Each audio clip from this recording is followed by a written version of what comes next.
श्री शिवाय नमस्तु भीम हर हर महादेव। स्वागत है आपका हमारे चैनल सनातन धर्म का संसार पर। दोस्तों, आप सभी लोग जानते हैं कि 29 अप्रैल 2024 को वैशाख के महीने का पहला सोमवार आ रहा है और इस दिन आप लोगों को 5 कनेर के फूल वाला उपाय जरूर करना चाहिए। अब दोस्तों, इस उपाय को करने से होगा क्या, वो भी हम आपको बता देते हैं कि इस उपाय को करने से आपकी जिस भी प्रकार की मनोकामना होगी वो तो पूर्ण होगी ही होगी, साथ ही में आपके जीवन में जितनी भी प्रकार की दुख और परेशानियां चल रही होंगी, जितनी भी प्रकार की जो भी दिक्कत परेशानी चल रही होगी वो सारी दूर हो और आपकी सारी मनोकामनाएं भी इस उपाय को करने से पूर्ण होगी। पर दोस्तों, उसके पहले आप लोगों को ये 5 कनेर के फूल वाला उपाय समझना होगा कि आखिर ये उपाय करना कैसे है, किसको करना है और किस समय करना है। तो चलिए दोस्तों जानते हैं इस उपाय को अच्छी तरीके से। देखिए, सबसे पहली चीज दोस्तों, ये 5 कनेर के फूल वाला जो उपाय है ये हम हर कभी नहीं करते हैं। ये हम उन विशेष दिनों पर करते हैं जिन विशेष दिनों का कुछ बहुत ही बड़ा और विशेष महत्व होता है। हम 5 कनेर के फूल वाला उपाय करते हैं तो सी बात है कि उस उपाय का फल हमें बहुत जल्दी और बहुत बड़ा होकर मिलता है। तो चलिए दोस्तों जानते हैं आखिर इस उपाय को करना किसको है, किस समय करना है, कैसे करना है और उपाय को करने की विधि क्या है। तो सबसे पहली चीज दोस्तों, यहां पर ये वाला जो उपाय है ये किसको करना है। तो देखो, ये वाला जो उपाय है ये घर में सभी सदस्यों को करने की जरूरत नहीं है। घर में से अगर कोई एक बड़ा या मुख्य सदस्य भी इस उपाय को करेगा तो उसके परिवार की सारी मनोकामनाएं पूर्ण होगी। या सुख और शांति के लिए अगर वो अपने घर परिवार के लिए वाला उपाय करेगा तो उसके घर में सुख और शांति भी रहेगी और जो भी मनोकामना होगी वो तो पूर्ण होगी ही होगी। और अगर चाहे तो भाई घर परिवार में से सब अलग अलग भी अपने लिए ये वाला उपाय कर सकते हैं। अगर उनकी कोई अपनी खुद की विशेष कोई मनोकामना है तो अगर कोई व्यक्ति पूरे घर परिवार के लिए ये वाला उपाय करना चाहता है तो वो घर का कोई बड़ा व्यक्ति ही करे। विशेष रूप से अगर आप पूछो तो घर की बड़ी जो माताएं बहनें होंगी उन माताओं बहनों में से कोई भी एक माता बहन इस वाले उपाय को कर सकती है और अपने पूरे घर परिवार के लिए इस उपाय को करने का फल ले सकती है। और अगर किसी कारणवश घर में माताएं बहनें उपस्थित ना हो तो उस जगह फिर घर का कोई बड़ा व्यक्ति भी इस वाले उपाय को कर सकता है, चाहे वो पुरुष ही क्यों ना हो। इसके बाद में दोस्तों बात आती है कि इस वाले उपाय को हमें करना किस समय है। सुबह के समय करना है कि शाम के समय करना है कि किस समय करना है। तो देखो, विशेष रूप से अगर आप पूछो तो इस उपाय को आप सुबह के समय कर लो तो ज्यादा बेहतर रहेगा। बाकी आप लोग इस उपाय को शाम के समय भी कर सकते हो, ऐसी कोई दिक्कत वाली बात नहीं है।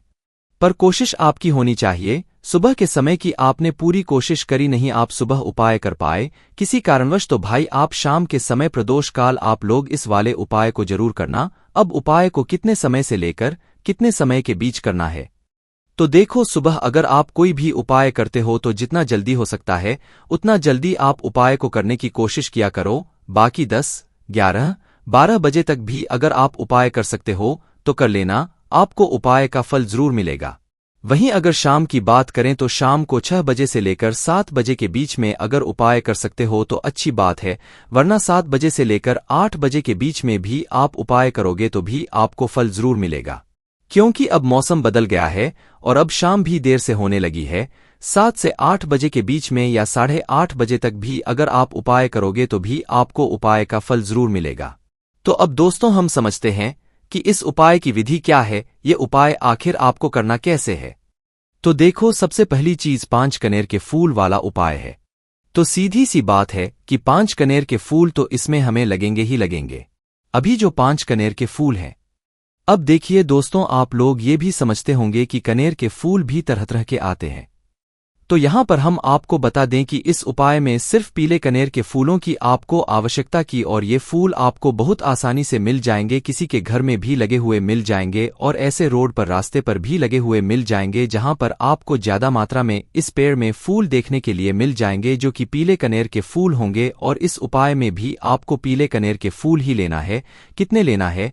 5 फूल लेना है। ठीक है, 5 से ज्यादा नहीं ले सकते हो क्योंकि उपाय में 5 ही स्थानों पर आपको ये फूल चढ़ाना है। आप ये 5 पीले कनेर के फूल जैसे ही आप लोग ले लेते हो, देखो अगर आपको सुबह सुबह जल्दबाजी में मतलब फूल ना मिले तो आप एक दिन पहले अपने घर में मतलब 5 कनेर के फूलों को लाकर रख सकते हो। बाकी अगर सुबह सुबह ताज़ा फूल मिल जाए तो और अच्छी बात है। बाकी शाम के समय अगर आप लोग कर रहे हो उपाय तो पहले ही तोड़कर रखना है क्योंकि शाम के समय फिर फूल नहीं तोड़ सकते। इसीलिए इस बात का भी आप लोग ध्यान रखना। तो जैसे ही आपके 5 कनेरी के फूल तैयार हो जाते हैं, 5 कनेर के फूल तैयार करने के बाद क्या हम सीधा उपाय को करने के लिए जा सकते हैं? नहीं। पहले आपको इस बात का ध्यान रखना है कि उपाय को करते समय शुद्धता का आप लोग विशेष रूप से ध्यान रखें। उसके बाद में सीधा आप लोगों को 5 कनेर के फूल लेकर नहीं जाना है, उपाय को करने के लिए नहीं है। उससे पहले आपको कुछ पूजन सामग्री भी अपने साथ में जरूर रखना है, क्योंकि जब भी हम कोई उपाय करते हैं तो हमें कभी भी ये नहीं दर्शाना चाहिए भगवान के सामने कि हम आपके पास आए हैं तो सिर्फ अपने फायदे के लिए आए हैं, अपने उपाय को करने के लिए आए हैं, बाकी हम ऐसे नहीं आते हैं ना। तो इसीलिए ये बात मतलब भगवान के सामने ना जाहिर हो, इस वजह से आप लोगों को मात्र करना ये होता है कि उपाय को करने के साथ साथ में पूजन की कुछ सामग्री भी अपने साथ में जरूर लेकर जाया करो, भले ही वो कम से कम 1 लोटा जल ही क्यों ना हो, 1 दीपक ही क्यों ना हो। तो जो शिव जी के मंदिर जाते हैं, पूजन सामग्री लेकर जाते हैं, अर्चना करते हैं, भाई उनके लिए कोई अलग से बात नहीं है, वह अपनी वैसी ही पूजन सामग्री लेकर जाएं, उपाय को करें। और बाकी जो सिर्फ उपाय वो कर रहे हैं, वो कम से कम 1 लोटा जल सुबह सुबह अपने साथ में लेकर जाएं और इस उपाय की सामग्री को लेकर जाएं। उसके बदले शाम के समय की बात करें तो 1 गोलबत्ती का, शुद्ध देसी गाय का घी का अपने साथ दीपक लेकर जाएं, क्योंकि शाम के समय तो आप चढ़ा नहीं सकते हैं। तो 1 गोलबत्ती का शुद्ध देसी गाय के घी का आटे का दीप तैयार करके लेकर जाएं और अपने उपाय की सामग्री लेकर अपने घर के ही पास में जो शिव मंदिर हो, शिवालय हो, जहां पर शिवलिंग हो, वहां पर आप लोग पहुंच जाए। वहां पर पहुंचने के बाद दोस्तों आप लोगों को क्या करना है? मात्र ये करना है कि जैसे ही शिवजी के मंदिर में आप जैसे ही प्रवेश कर जाते हो, चाहे सुबह इस उपाय कर रहे हो चाहे शाम को कर रहे हो, दोनों समय नहीं करना है, किसी भी एक समय को चुनकर उस समय आप लोगों को ये वाला उपाय इस मंगलवार की अष्टमी या इस चैत्र नवरात्रि की अष्टमी तिथि को करना है। तो उसके बाद में सबसे पहले आपको भगवान शिव जी के दर्शन करना है। ठीक है, जाते से ही उपाय नहीं करने लग जाना है, पहले भगवान शिव जी के सामने हाथ जोड़ना है, उनके दर्शन करना है और उसके बाद में भगवान शिव जी के मंदिर के अंदर प्रवेश कर आप अपने साथ में जो सबसे पहले 1 लोटा जल लेकर आए होंगे, अगर सुबह के समय उपाय कर रहे हैं तो 1 लोटा जल तो आप जरूर लेकर जाएंगे। तो भाई सबसे पहले जाकर आपको 1 लोटा जल चढ़ाना है। उसके बाद में जो भी आपकी पूजन सामग्री है, जिस सामग्री से आप भगवान शिव जी के पूजन करना चाहते हैं, उन सारी सामग्रियों से पूजन आप लोग कर दीजिए और जो सिर्फ 1 लोटा जल लेकर आए हैं वह अपना 1 लोटा जल चढ़ा दीजिए। उसके बाद में शिवलिंग के पास में आसपास कहीं पर भी बैठ जाइए उपाय को करने के लिए। वहीं अगर आप इस उपाय को शाम के समय प्रदोष काल में कर रहे हैं तो अपने साथ में घी का दीपक लेकर जाइएगा और उस दीपक को जलाने के लिए अपने साथ में अपने घर से ही माचिस लेकर जाइएगा। शिवजी के मंदिर में पहुंचकर सबसे पहले भगवान के दर्शन करके उस दीपक को जला लीजिएगा अपनी माचिस से। फिर उस दीपक को शिवलिंग के पास में थोड़ा सा दूरी बनाकर, ताकि भगवान शिवजी को आंच ना लगे, इतना दूरी बनाकर आप शिवजी के पास में उस दीपक को रख दीजिएगा। जैसे ही दीपक रख देते हैं, उसके बाद में आप अपना ये उपाय शिवजी के शिवलिंग के पास में बैठकर कर सकते हैं। तो अब जैसे ही आप शिवलिंग के पास में बैठ जाते हैं, चाहे सुबह इस उपाय कर रहे हों चाहे शाम को कर रहे हों, तो अब अपने आप में 5 कनेर के फूल निकाल लीजिए।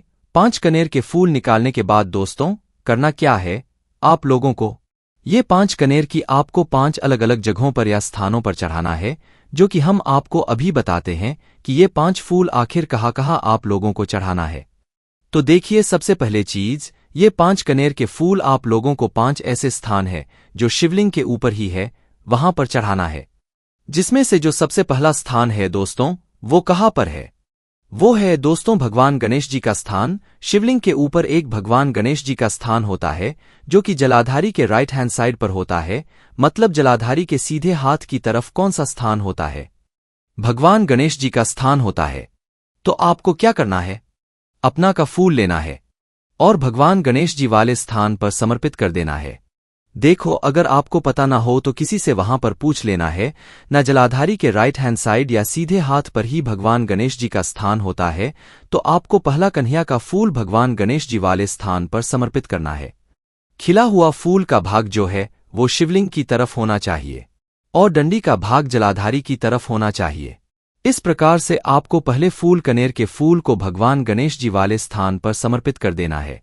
उसके बाद में अपना दूसरा कनेर का फूल निकालना है, जो कि आपको कार्तिकेय जी वाले स्थान पर समर्पित करना है। ये कार्तिक जी का स्थान है, मतलब गणेश जी के विपरीत दिशा में ही होता है, मतलब कि जलाधारी के लेफ्ट है एंड साइड में या जलाधारी के उल्टे हाथ की तरफ है, ना तो जलाधारी के उल्टे हाथ की तरफ जो है। आप लोगों को अपना दूसरा कन्हैया का फूल समर्पित करना है, खिला हुआ भाग शिवलिंग की तरफ करके ही और डंडी वाला भाल जलाधारी की तरफ करके ही आपको दूसरे नंबर का जो फूल है कन्हैया का, वह मतलब कार्तिक जी वाले स्थान पर समर्पित कर देना है। उसके बाद में तीसरे नंबर का जो कन्हैया का फूल है यह आपको माता अशोक सिंह जी वाले स्थान पर समर्पित करना है, जो स्थान जलाधारी के बिल्कुल बीचों बीच में होता है, जो शिव जी की सबसे छोटी बेटी जी का स्थान होता है। ठीक है, तो खिला भाग शिवलिंग की तरफ ही करना है और डंडी का भाग पीछे वाला भाग फूल का वो जलाधारी की तरफ ही करना है। इस तरीके से आपको जलाधारी के बिल्कुल बीचों बीच में ये तीसरे नंबर का फूल समर्पित कर देना है माता अशोक सिंद्र जी वाले स्थान पर। उसके बाद में दोस्तों चौथे नंबर के फूल की अगर आप बात करें तो ये चौथे नंबर का फूल आपको जो है उस स्थान पर समर्पित करना है जहां पर शिव जी की 5 पेटी को स्थान होता है, मतलब शिवलिंग के ऊपर आपने एक जलपात्र टंगा हुआ देखा होगा जिससे बूंद बूंद करके शिवजी की शिवलिंग के ऊपर जल टपकता रहता है। जिस पात्र के अंदर शिव जी की 5 पेटी को स्थान होता है, जिन बेटियों का नाम है विषहरा, शामली, बारी, ताउत्री और देव। इस नाम को आपको ध्यान रखना है या लिखकर रख लेना है, क्योंकि ये चौथे नंबर का जो फूल है इसको चढ़ाते समय आपको शिवजी की 5 पेटियों का नाम स्मरण कर लेना है। कोशिश करना स्मरण कर लो, नहीं भी करोगे तो भी कोई दिक्कत वाली बात नहीं है। हम आपको वापस से बता देते हैं।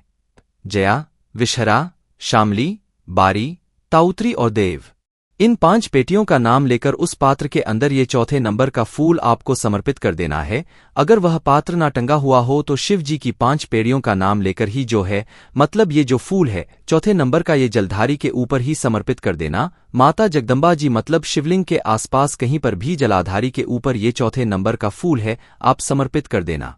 उसके बाद में 5वें और आखिरी नंबर का जो कनेर का फूल रहेगा ये आपको शिवलिंग के ऊपर समर्पित करना है। पर उससे पहले अगर आपके मतलब जिस मंदिर में उपायुक्त कर रहे हैं उस मंदिर में अगर त्रिशूल लगा हुआ है तो त्रिशूल का एक मध्य भाग होगा, जिस मध्य भाग से 3 जो है वो मतलब निकले हुए होंगे त्रिशूल के, तो उस मध्य भाग पर अगर हो सके त्रिशूल अगर आपके उस मंदिर में है तो भाई उस मध्य भाग से इस 5वें नंबर के कनेर के फूल को छुआ लेना या स्पर्श करा लेना और इसे सीधा भगवान जी के शिवलिंग के ऊपर अपनी मनोकामना को करते हुए चढ़ा देना। खिला हुआ भाग सामने की तरफ होगा, मतलब जलाधारी की तरफ होगा, और डंडे वाला भाग शिवलिंग के पीछे की तरफ होगा। ठीक है, शिवलिंग मतलब फूल के पीछे वाला भाग शिवलिंग के पीछे होगा। इस तरीके से आपको इस 5वें नंबर के फूल को शिवलिंग के ऊपर चढ़ा देना। अगर त्रिशूल नहीं है तो आप सीधा जो है इस फूल को मतलब भगवान शिवजी के शिवलिंग के ऊपर अपनी मनोकामना को करते हुए चढ़ा दो, भगवान से प्रार्थना करते हुए चढ़ा दो। मनोकामना विशेष रूप से बोल देना जिस मनोकामना के लिए आप लोग अपना ये वाला उपाय कर रहे हो। बस दोस्तों यहाँ पर ये वाला उपाय पूरा हो जाता है। बाकी दोस्तों इस उपाय करने में अगर आपको कोई भी दिक्कत समस्या आती है तो कमेंट करके पूछ सकते हैं। श्री शिवाय नमस्तु भीम, हर हर महादेव।